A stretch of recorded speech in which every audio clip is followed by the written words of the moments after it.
Hi, Kevin Coop here, and this is FaceTime with the Content Guy. So there was a story in the Wall Street Journal the other day that illustrated to a great degree how the business world is changing.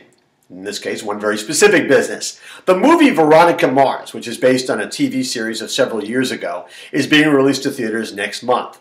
And what's interesting about Veronica Mars is they're breaking down a lot of the traditional business models as they release this movie. For one thing, it was produced via Kickstarter. They got fans to kick in money to cover the production costs, which is pretty good because those same fans are going to probably pay to see it in the theater. At the same time, the movie's being released to theaters and for home viewing at the same time.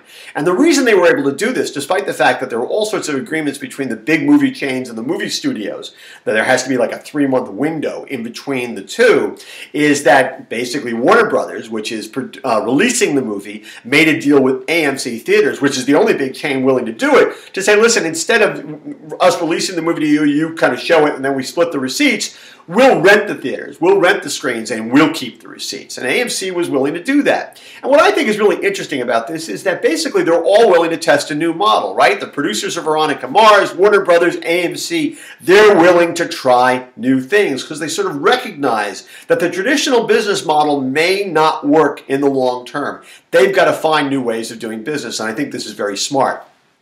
At the same time, you also had a story in the Wall Street Journal about how Jimmy Fallon is using social media, Facebook, Twitter, YouTube, as a way of expanding his audience. The bits that they're doing on his new Tonight Show basically are being produced with social media in mind.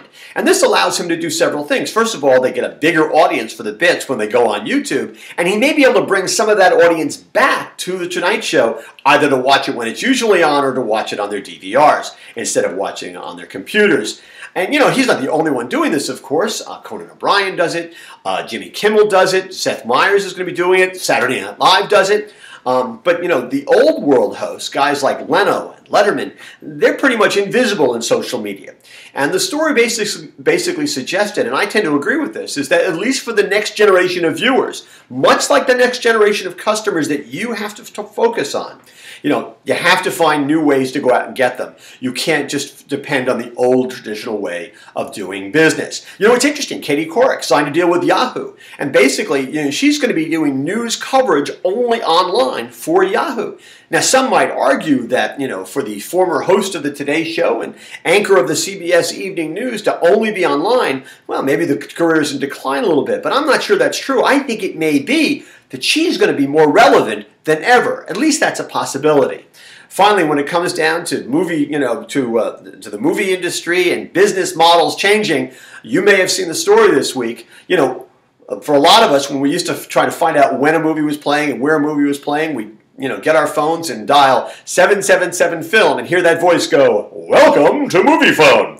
Well, there was an announcement this week that the phone version of Movie Phone no longer is going to exist. They're basically putting it out of its misery. You still can go to Movie Phone online, but the phone thing isn't going to exist anymore. And, you know, the thing that amazed me about that announcement and that decision is I was shocked that they was still in business that way, because I can't remember the last time that I actually used a telephone other than the keypad on my smartphone to find out when and where a movie was playing. There is no time like the present to be relevant, and you have to constantly be thinking about how you're going to be relevant tomorrow. Anyway, that is what is on my mind this Thursday morning, and as always, I want to hear what's on your mind.